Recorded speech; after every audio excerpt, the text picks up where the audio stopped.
Bonsoir, j'espère que vos journées se sont bien passées et vraiment, nous rendons grâce à Dieu parce qu'il nous permet de pouvoir nous connecter malgré que nous sommes loin. Nous ne sommes pas dans le même pays, nous ne sommes pas au même endroit.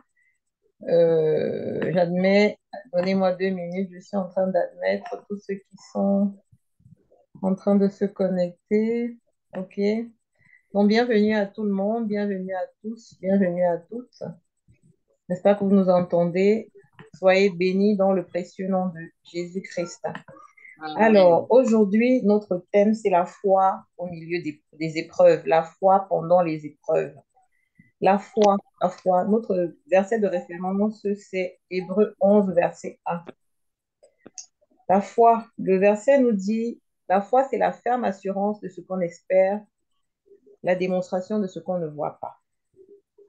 La ferme assurance de ce qu'on espère, la démonstration de ce qu'on ne voit pas. En tant que chrétiens, quand nous donnons notre vie au Seigneur, nous voyons la main de Dieu sur beaucoup d'aspects de nos vies. Dans notre quotidien, nous savons quand nous marchons avec Jésus, nous avons l'Esprit de Dieu qui nous rend témoignage que nous sommes enfants de Dieu.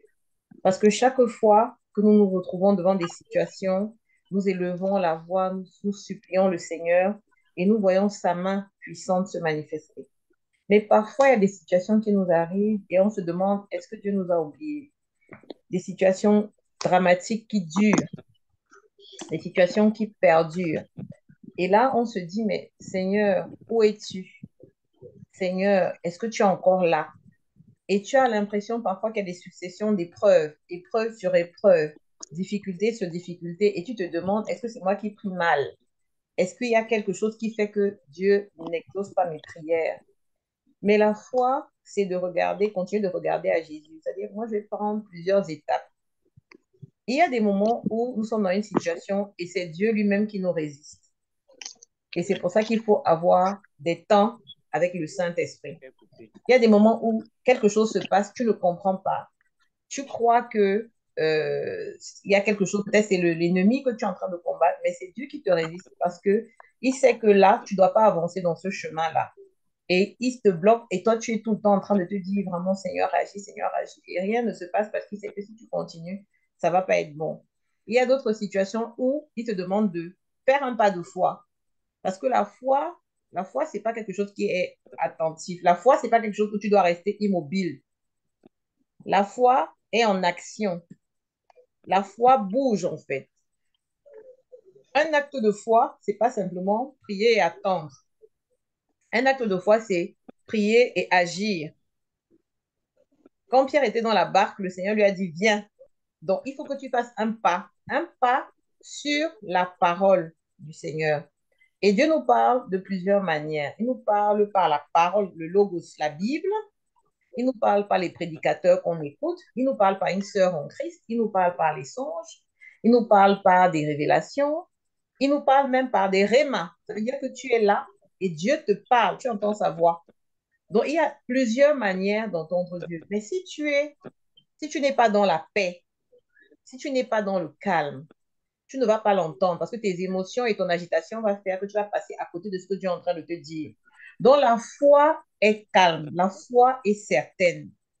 La foi, c'est quand tu entres dans le repos de ton âme. Donc la situation arrive, on t'annonce un mauvais diagnostic, on veut te licencier au boulot, tu as une grave maladie, il y a un deuil, il y a ci, il y a ça. Tu dois entrer dans le repos parce qu'à ce moment, tu dois entendre la voix de Dieu. Tu dois entendre ce que Dieu veut te dire.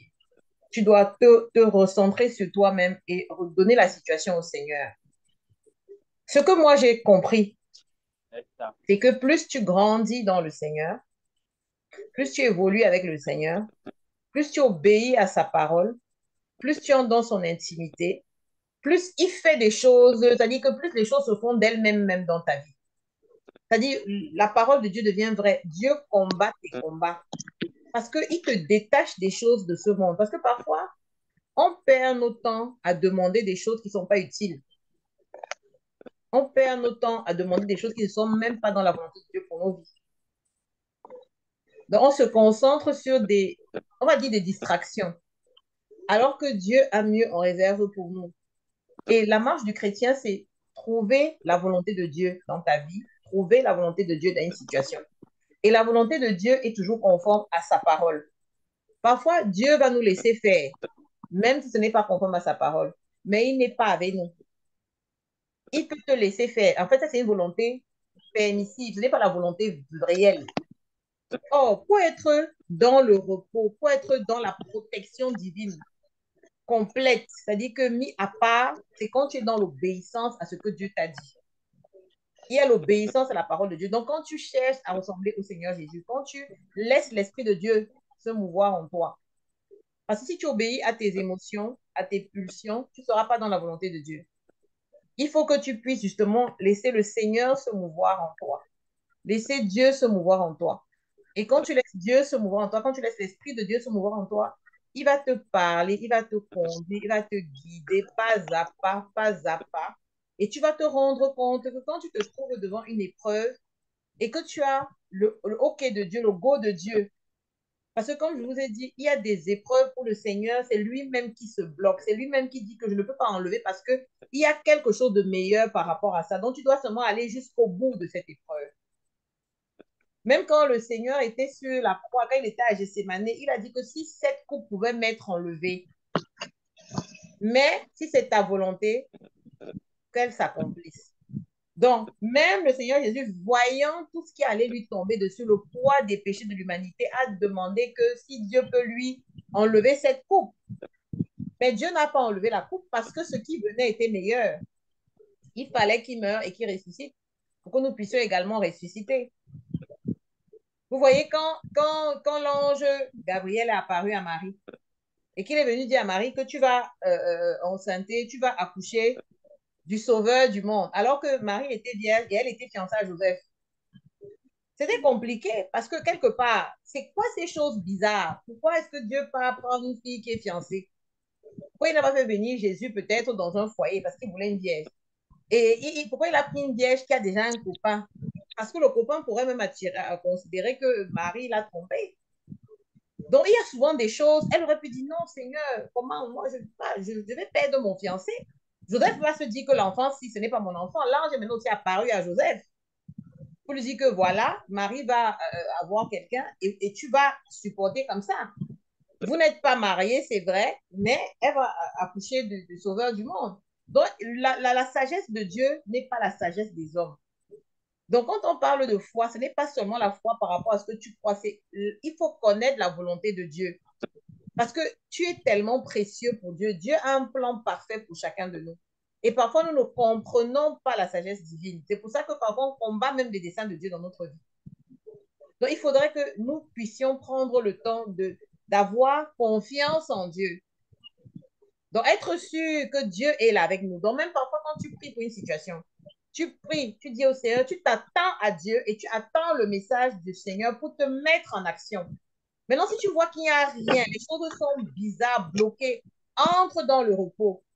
Parce que Dieu sait pourquoi. Il y a forcément, parce que Dieu n'est pas un homme, il n'a pas besoin qu'on l'aide. Quand tu as déjà prié et que ta vie est Ouais. en règle, parce qu'il y a bien sûr certains Non. péchés qui empêchent le Seigneur de répondre. Il y a certains péchés qui font que le diable peut venir te réclamer. Parce que la parole de Dieu dit que le diable nous a réclamé pour nous cribler comme le froment. Mais quand il n'y a rien du diable en toi, le Seigneur ne peut pas permettre. Donc, quand Dieu voit que tu es un enfant qui essaye de lui ressembler, de faire sa volonté, d'aller vers lui, d'aller Je vers prends la série mail. le dépouillement, d'aller vers lui, il va tout faire pour pouvoir t'aider en fait. Il va t'aider. Il va t'aider.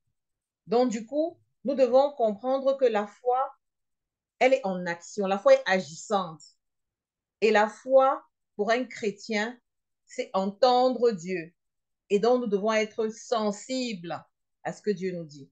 Parce que quand nous sommes sensibles et que nous marchons selon ce que Dieu a dit, nous avons la victoire assurée. Est-ce que vous comprenez ce que je suis en train de dire? Est-ce qu'il y a ici quelqu'un qui a une situation où elle a l'impression que le Seigneur l'a abandonné, ou bien le Seigneur ne comprend pas, ou bien le Seigneur ne lui répond pas, ou il n'y a pas d'exaucement? Est-ce qu'il y a une situation que quelqu'un aimerait ici évoquer pour que nous puissions, comment dire, illustrer ce que je suis en train de dire? Hello? Vous m'entendez? Vos Oui, micros on sont... l'entend. ok, Sandrine, oui. Donc, si vous avez une situation que vous voulez présenter et qu'on puisse essayer de voir, en fait, dans cette situation-là, qu'est-ce qu'il faut faire par rapport à, en tant que chrétien, en fait, comment activer sa foi dans cette situation.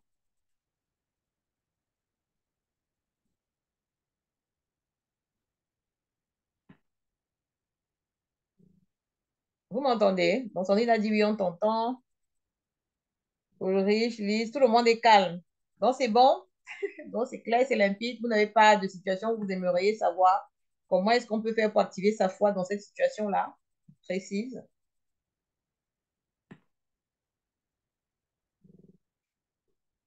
Je ne sais pas si vous m'entendez, hein. On entend très bien, sauf que bon, il y a personne qui a une situation pour Ah bon, l'instant. donc vous êtes alors. Alors, je vois Lise, Linda, moi, Marceline, Flore. Bon, Flore, je ne sais pas si elle est encore connectée. Corinne a dit qu'elle se reconnecte tout à l'heure. Donc, si vous avez tout compris, c'est que vraiment nous bénissons le Seigneur. C'était vraiment ce thème que j'avais à partager. Je ne sais pas si Ok. quelqu'un a quelque chose alors à apporter pour compléter.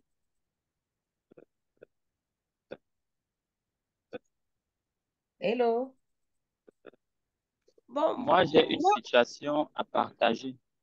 OK. Oui, Louis, on t'écoute. Euh, Me concernant, lorsque j'obtiens mon baccalauréat, Je t'entends pas il y bien, on a... t'entend pas bien.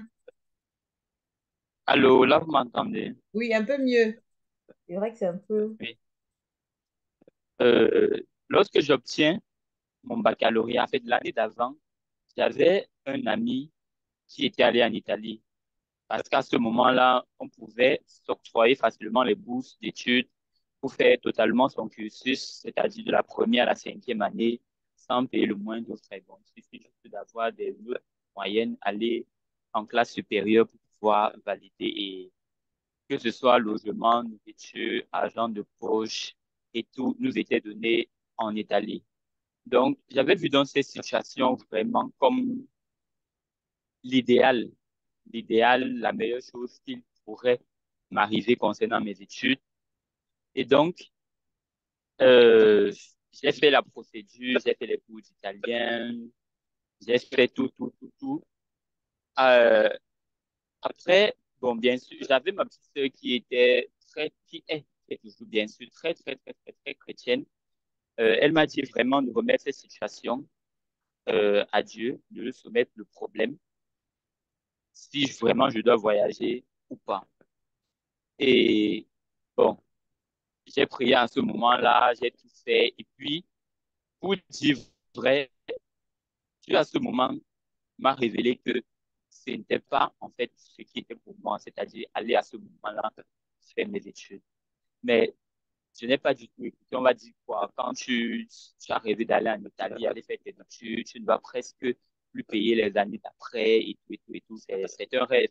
Donc, tu voyais, tu ne comprenais pas forcément comment et pourquoi est-ce que ceci serait une mauvaise chose aux yeux de Dieu.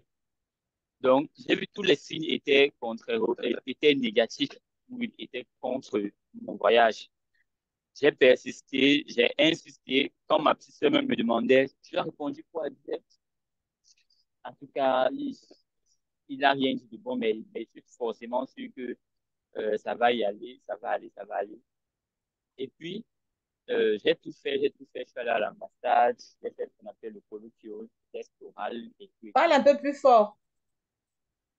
Oui, je dis, j'ai tout fait. Je suis allé à l'ambassade, euh, fait ce qu'on appelle le colloquio, l'examen. À ce moment-là, on faisait encore l'examen de colloquio, c'est-à-dire l'entretien à l'ambassade en italien.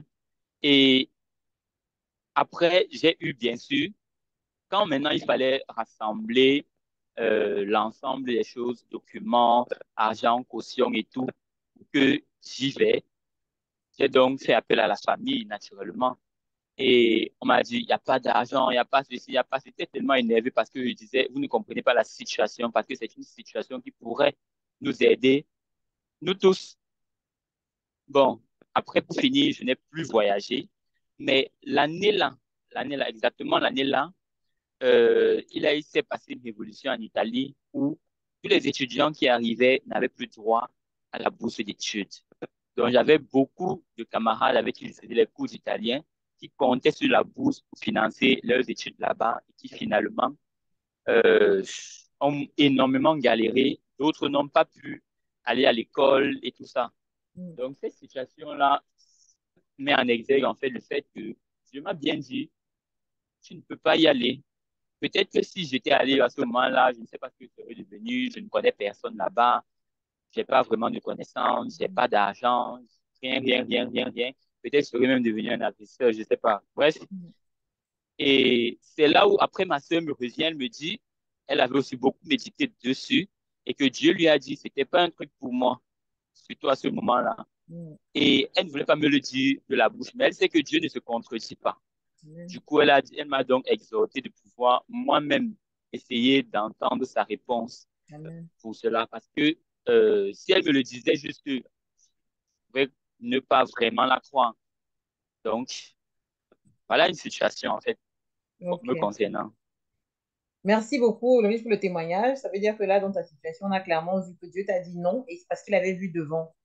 Et toi, tu as insisté, tu as insisté, tu as insisté. Il a continué à mettre des blocages et après, tu as compris pourquoi il disait non. Nous rendons grâce à Dieu, vraiment, merci beaucoup. Donc, ça veut dire que parfois, notre volonté, comme je disais, n'est pas forcément ce que Dieu veut. Et il faut absolument que nous soyons dans le plan de Dieu et dans la volonté de Dieu pour voir la réussite. Alors, Sandrine voulait dire quelque chose avant que Uri, je ne prenne la parole. Non, en fait, je voulais poser la question parce que moi, par exemple, quand ça ne marche pas, si je veux faire quelque chose, quand ça ne marche pas, après tant d'efforts, après, je laisse carrément tomber. J'estime que c'est la volonté de Dieu. Comment donc reconnaître la volonté de Dieu dans ce qu'on fait? Comment? OK, Puisque, OK. comment? Est- est-ce que Flore est là? Flore est là? Flore, Lise, Linda, je voudrais vos contributions avant que je continue. Hello, vous m'entendez? Lise, est-ce qu'elle m'entend? Linda, Allô? Oui, on oui, t'entend. Linda. Allô? Oui, allez-y alors, Linda, contribuez, répondez à Sandrine. Comment savoir la volonté de Dieu? Comment savoir? Sandrine, reformule la question. Elles vont essayer. Je veux les réponses des unes et des autres. Je Euh, disais tantôt, comment reconnaître que la réponse qu'on obtient selon son instinct, on va dire ça comme ça, que c'est ça la volonté de Dieu. Moi, moi, j'estime que c'est la volonté de Dieu quand j'ai humainement tout fait et que ça marche ou pas. Et je sens au fond de moi que si je continue, ce sera la mauvaise voie. Alors, je reste tranquille et je laisse passer. Mais comment reconnaître, est-ce donc ça la volonté de Dieu? Sinon, comment reconnaître en fait que oui, bah, c'est la réponse, quoi, Comment?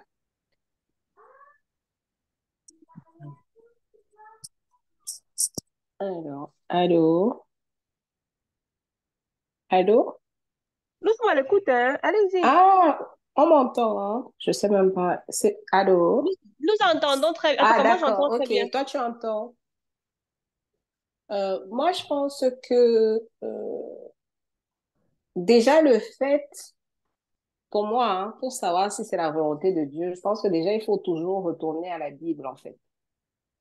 Euh, faut regarder déjà si ce que tu es en train de faire.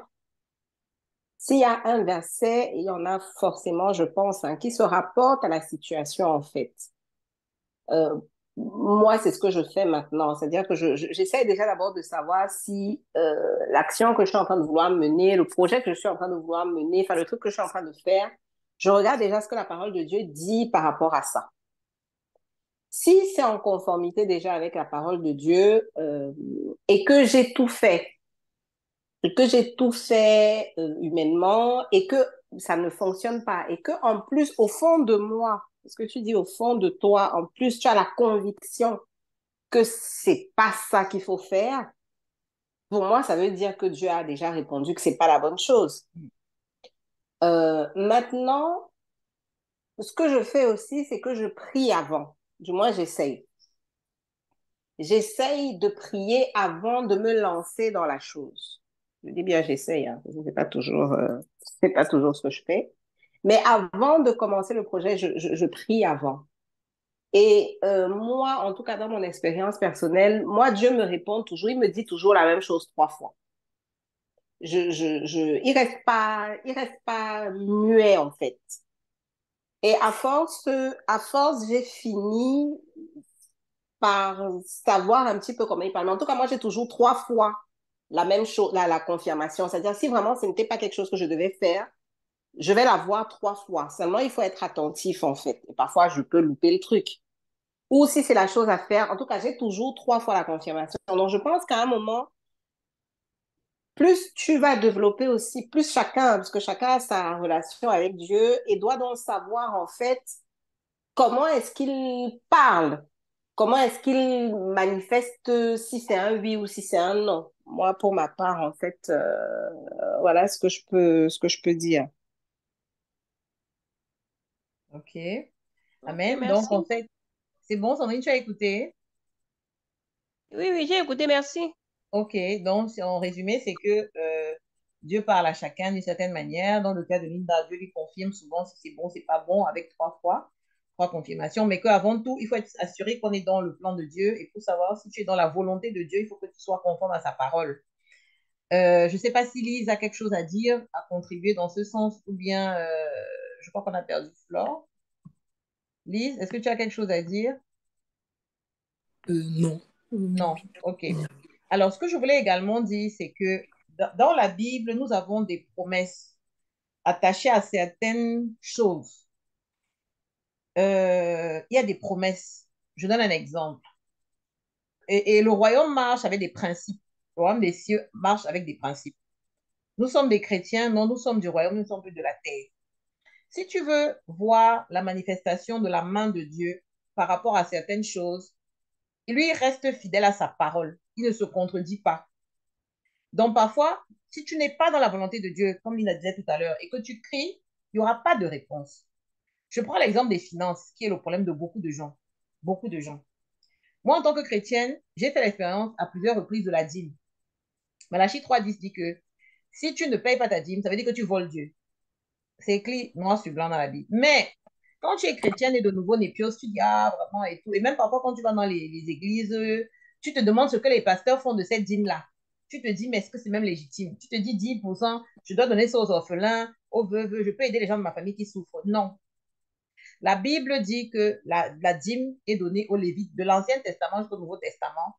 10% appartiennent à Dieu. Et il dit, c'est le seul verset où il donne une promesse, il dit que mettez-moi à l'épreuve pour voir si je ne vais pas menacer celui qui dévore. N'est-ce pas? Je vais préférer même lire le verset là. Ça, on va bien comprendre. Après, je vais vous donner le témoignage. Je veux d'abord qu'on soit aligné là-dessus. C'est un exemple que je vous donne de verset avec une promesse. Et il y en a beaucoup. Vous allez lire également Deutéronome 28. Parce que nous marchons dans le royaume. Quand tu vas voir le Seigneur dit, rappelle-moi. Tu dois lui dire, Seigneur, je suis ton enfant. Tu as dit dans ta parole que je te rappelle. Et là, tu vas voir le Seigneur agir. Il te demande de lui rappeler sa parole par rapport à une situation.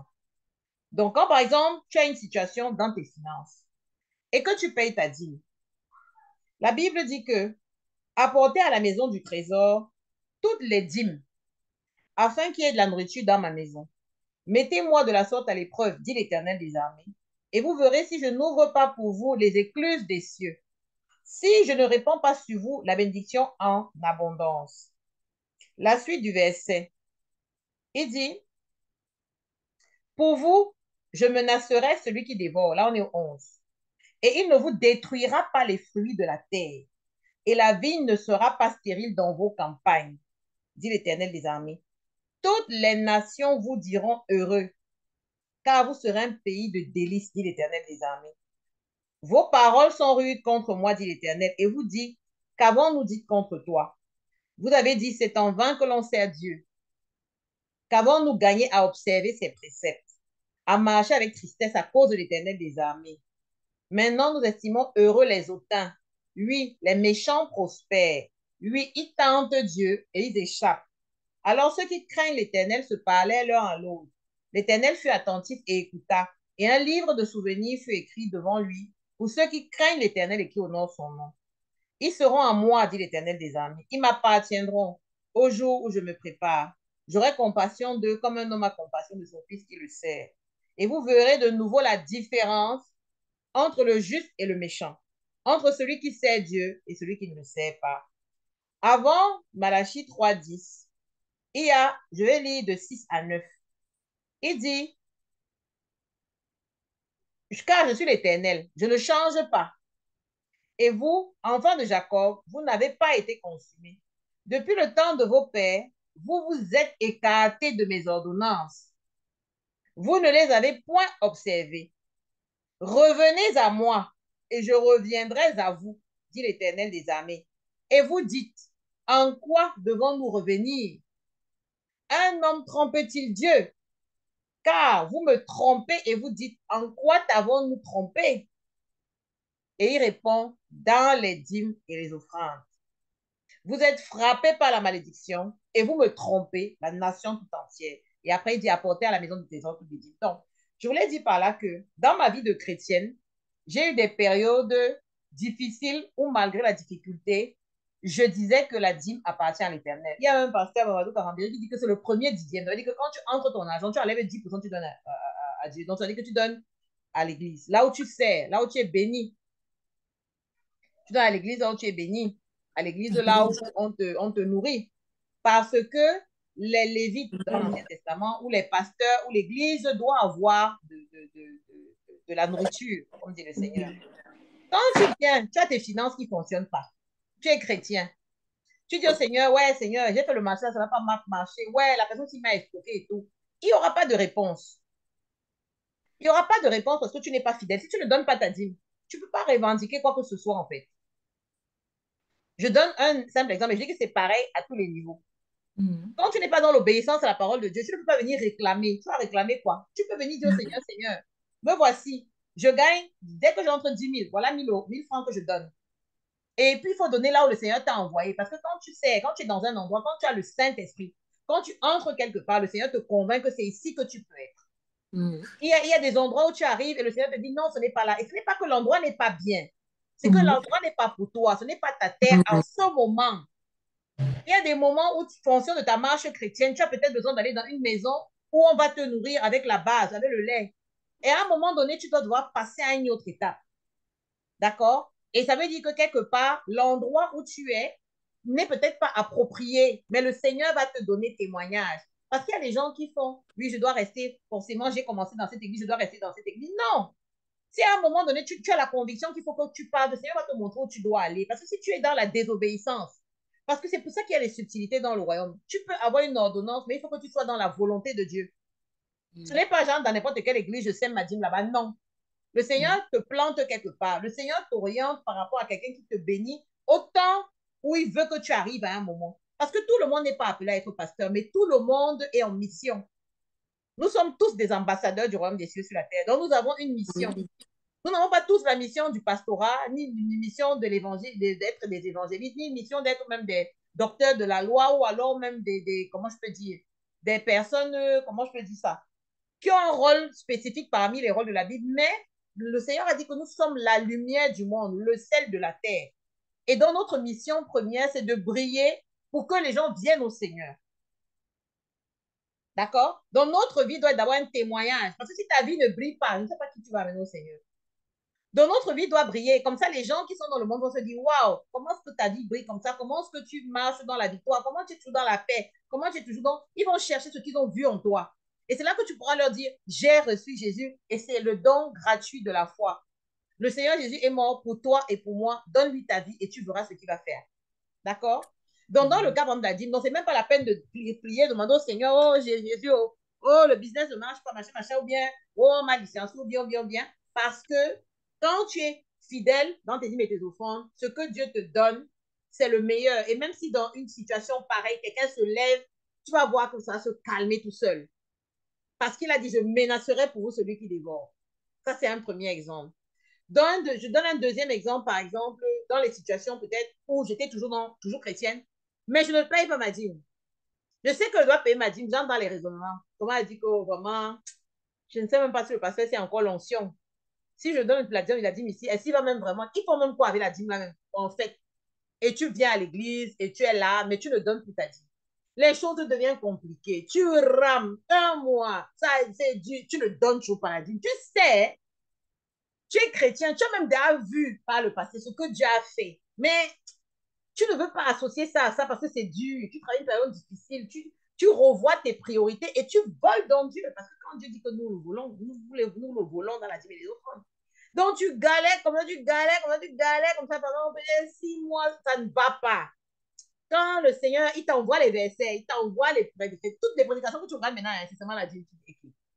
Tu tombes sur un truc sur Internet, c'est la dîme. Tu tombes sur un truc c'est la dîme. Tu dis que c'est quoi? Laissez-moi tranquille. Donc, à un moment donné, tu prends la décision que le Seigneur te convainc que ma fille revient sur le droit chemin. Dès que tu reviens sur le droit chemin, ça ne fait même pas deux jours. Tu vois, tout s'ouvre. Ça veut dire que Dieu est fidèle à sa parole. Il n'y a pas que tu vas pleurer, il va changer. Non, parce qu'il est un Dieu juste. Il y a les lois du royaume. Et ces lois-là, nous devons les apprendre et puis les pratiquer pour pouvoir avoir la victoire. Donc, Dieu ne répond pas aux pleurs, il répond à sa parole. Un autre exemple, par exemple, le Seigneur parle de la foi dans la guérison, la maladie. Si tu dis, il a dit, si vous m'acceptez comme votre Seigneur et Sauveur, vous ferez les mêmes choses que je fais et même des choses que je fais encore plus. Par exemple, vous chasserez les démons en mon nom, les malades seront guéris en mon nom, etc. Donc, tu peux te dire, en tant que fils de Dieu, en tant que fille de Dieu, en tant que citoyen du royaume des cieux, le Seigneur a mis en toi la capacité d'emmener le ciel sur la terre. Donc, si tu marches dans la fidélité, tu marches dans l'amour, tu marches dans la joie, donc tu as enlevé de ton cœur toutes ces choses bizarres qui ne glorifient pas le Seigneur. Tu es donc un ambassadeur du royaume des cieux. Le Seigneur va attirer à toi des situations pour que tu puisses emmener la lumière dans les vies des gens. Et Dieu attire les gens par rapport à leurs problèmes. Dieu peut attirer quelqu'un par rapport à son problème de mariage, son problème d'enfantement, son problème de maladie, son problème de précarité, son problème de famille, son problème d'abandon, de rejet. Parce que le Seigneur a dit, il est venu pour ceux qui sont fatigués et chargés. Il est venu pour ceux qui ont des problèmes.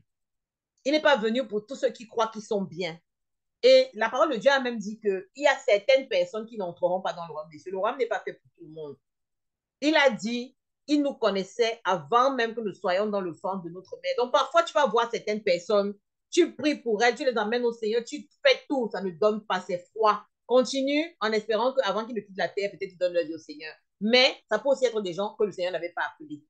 Donc, le combat n'est pas notre combat. Ce n'est pas nous qui convertissons. C'est le Seigneur qui incline les cœurs. Donc, nous avons un devoir juste d'intercession.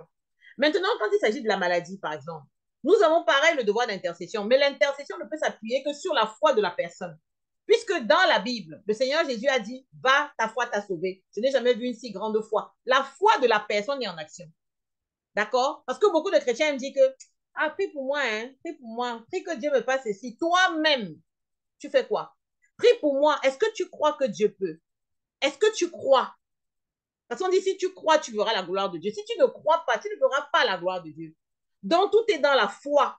Je peux connecter ma foi à la tienne pour que nous puissions avoir encore plus. Parce qu'on dit qu'un chasse 1000, deux peuvent en chasser 10 000. Donc, en nous connectant en tant que chrétien, on a plus d'intensité. Mais c'est la foi, en fait, qui bouge le ciel. Donc, si je viens et que tu dis, voilà, je suis peut-être malade, mais tu ne crois même pas que Dieu peut te sauver, mais tu ne seras pas sauvé. Même si l'évêque vient prier pour toi. Il faut que toi, tu crois d'abord. Donc, que tu sois déjà conscient du fait que Dieu est capable et que tu dis au Seigneur, Seigneur, viens. Seigneur, j'ai confiance en toi. Seigneur, interviens. Seigneur, je reconnais que tu es capable. Je reconnais que tu peux parler au médecin. Je reconnais que tu peux changer toute situation. Et si tu as vraiment cette foi, la foi est avec les émotions, on te dit que ce n'est pas un truc qui est plat, qui est détaché. La foi est vraiment ferme. C'est-à-dire que c'est quelque chose où ça te prend. Et tu t'agenouilles, tu pleures, tu cries, tu dis, je n'ai que toi.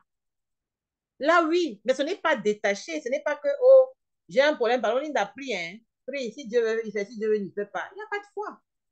Donc, c'est ce que je veux amener comme complément. C'est-à-dire qu'en plus du fait que tu dois t'assurer que tu es dans le plan de Dieu, il faut que ta foi, que toi-même tu saches, que tu sois sûr. Or, comment la foi augmente? La foi augmente dans les situations de la vie. Et c'est pour ça que le Seigneur demande de donner nos témoignages. Parce qu'on dit, il les a convaincus par la force de leur témoignage. Vous allez voir beaucoup d'églises, on commence par la louange, l'adoration, on prend mais les témoignages. Parce que le témoignage peut bouger la foi de quelqu'un. Puisqu'on est parfois dans l'incrédulité, on n'a pas encore vu. Et même quand certaines personnes voient, ils restent incrédules. Mais au moins, certaines personnes, quand ils voient, ils croient. Et quand maintenant tu vois, tu as les exemples qui se passent peut-être dans la vie de ta soeur, tu vas te dire que, ah, si elle a fait dans la vie de ma soeur, peut-être qu'elle peut faire dans ma vie. C'est très important. C'est pour ça qu'on dit le faire aiguise le faire. Tu vois peut-être quelqu'un, tu vois que cette personne est consacrée. Je reconnais qu'il y a quelque chose dans la vie que le Seigneur fait dans sa vie. Je reconnais que ça, c'est de Dieu. Après, tu te rends compte, elle manifeste ce que tu ne manifestes pas. Tu vas la voir, tu te regardes, ma soeur. Tu fais comment pour en arriver là?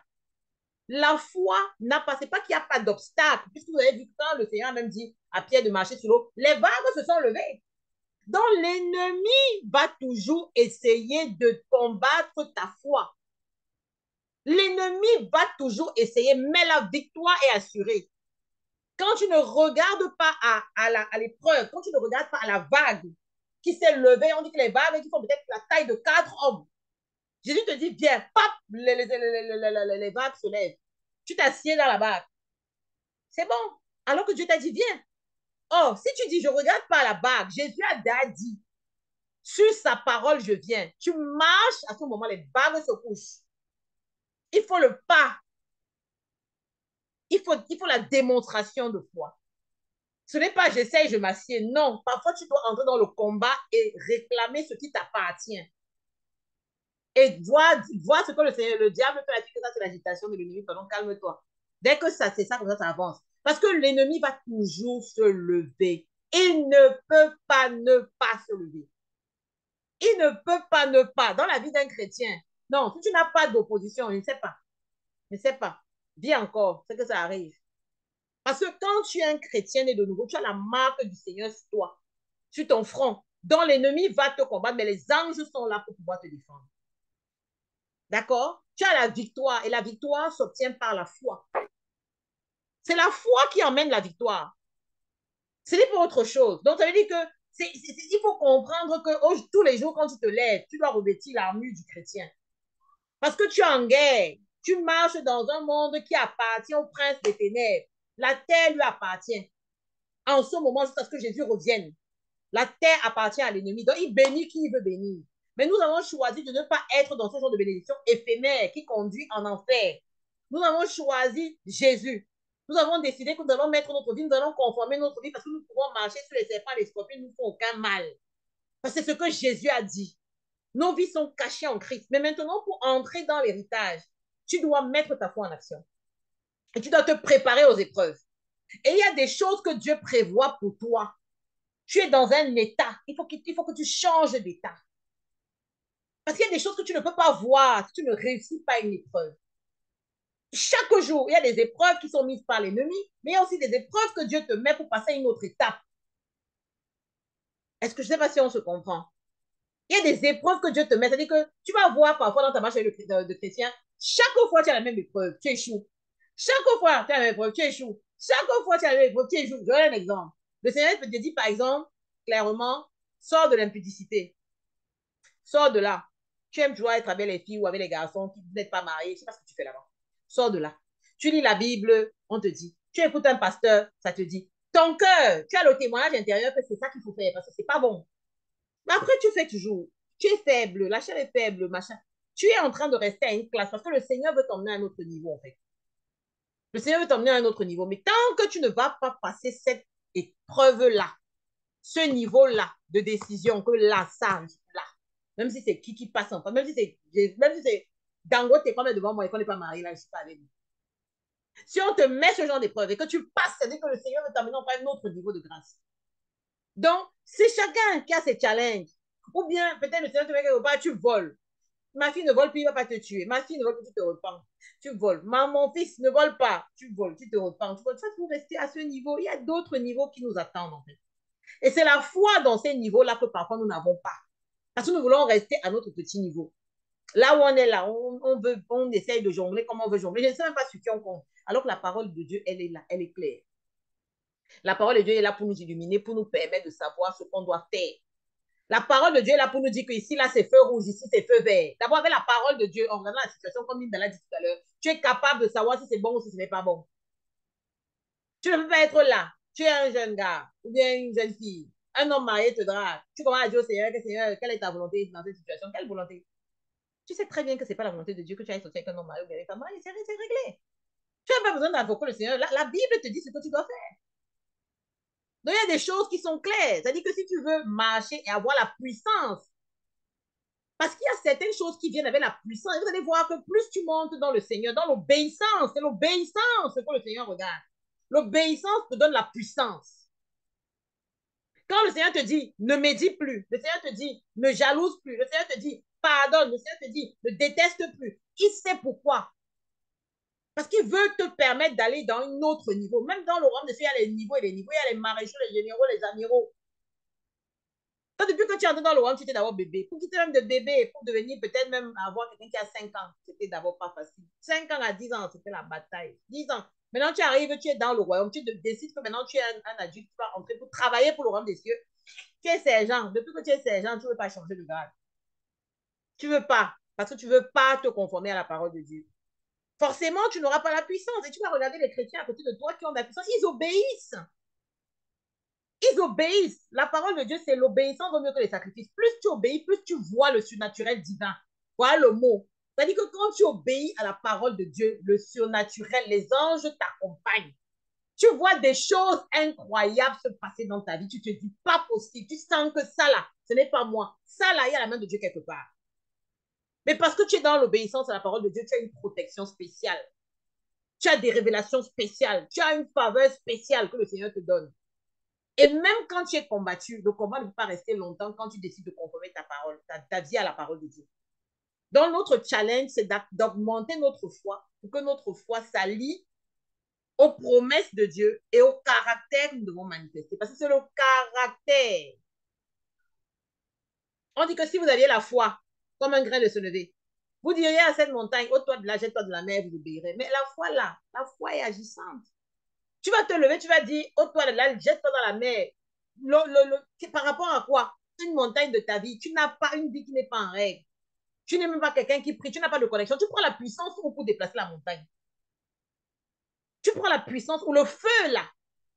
Vous vous rappelez, Moïse est allé sur la montagne. C'était un feu. Il faut quelque chose qui va déplacer le monde surnaturel. Parce que c'est d'abord dans le surnaturel que ça se passe. Ce n'est pas dans le réel. Il faut quelque chose, c'est-à-dire que la puissance, quand tu vas entrer dans la prière, quand tu vas te connecter au Seigneur, quand tu vas déployer le ministère des anges par la puissance de ton obéissance à la parole, tu deviens puissant. Tu deviens tranchant. On dit que même les démons te voient, ils se couchent. Ils fuient. C'est-à-dire que quand Jésus est venu, les démons ont supplié que pardon, pardon, pardon, enlève-nous, tu nous jettes même dans les ports qui sont là-bas, s'il te plaît, parce qu'ils savent qu'ici, là, le niveau, si, ce n'est même plus le niveau où on peut combattre. C'est-à-dire que le niveau que la personne s'y atteint, le niveau d'obéissance et de consécration. C'est-à-dire que tout ce qui t'arrive, tu demandes qu'est-ce que Jésus aurait fait à ma place? Qu'est-ce que je dois faire dans cette situation? Si tu as décidé que ma vie va être un témoignage à la gloire de Dieu, je ne suis plus là où j'étais il y a 20 ans. Je ne suis pas là où Dieu m'attend dans 40 ans, mais je ne suis plus là où j'étais. Et plus le Seigneur te voit obéir, marcher avec lui, avancer avec lui, plus tu vas voir, ta foi va augmenter. Parce que tu vas voir que toute chose que Dieu a dit s'accomplit. Et chaque fois que tu désobéis, tu regresses. Mais dès que tu reviens, le Seigneur te prend. Tu avances. Donc, c'est nous-mêmes qui mettons des limitations dans nos vies. La foi, c'est le bras qui emmène à manifestation sur la terre les desseins de Dieu pour chacun de nous. La foi. Amen. Amen. Bon, voilà. Je ne sais pas s'il y a autre chose. S'il y a quelqu'un d'autre, Sandrine a posé sa question, Elélie a posé la question, Linda a contribué, voilà. Je ne sais pas si quelqu'un d'autre veut dire autre chose, mais en gros, c'est ce que je voulais témoigner. Est-ce que Flore est revenue? Non? Elle n'est pas revenue. Florence. Florence est là. Hein? Flo, laquelle des Flo? Florence. Je la vois connectée, mais je ne sais pas si elle m'entend. En tout cas, c'est ce que j'avais à vous dire. Je bénis vraiment le Seigneur pour chacun de nous, pour la participation que nous avons eue. S'il n'y a plus d'autres questions, s'il n'y a plus d'autres interrogations, je prie que nous puissions mettre en pratique ce qu'on a entendu et je vais demander peut-être à Lise d'élever la voix pour clôturer ce moment et rendre grâce à Dieu pour tout ce qu'il a pu nous enseigner.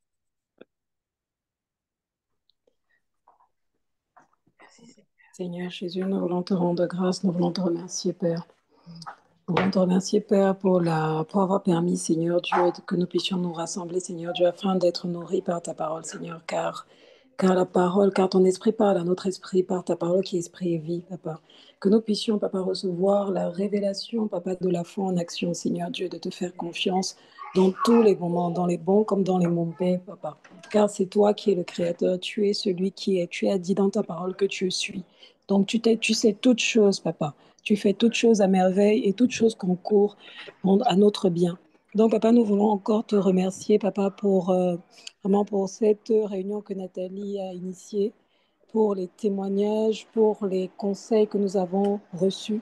Et nous voulons encore te remettre nos vies sous ta sainte et puissante protection, par la puissance du Saint-Esprit, dans le nom puissant de Jésus. Nous avons prié. Amen. Amen. Amen. Merci. Amen. Amen. Soyez bénis toutes. Vraiment, que Dieu vous Amen. bénisse, que Amen. Dieu vous garde et qu'il vous comble et qu'il augmente la Amen. foi de chacune et chacun de nous. Amen. Amen. Merci. À bientôt. À Bye. bientôt.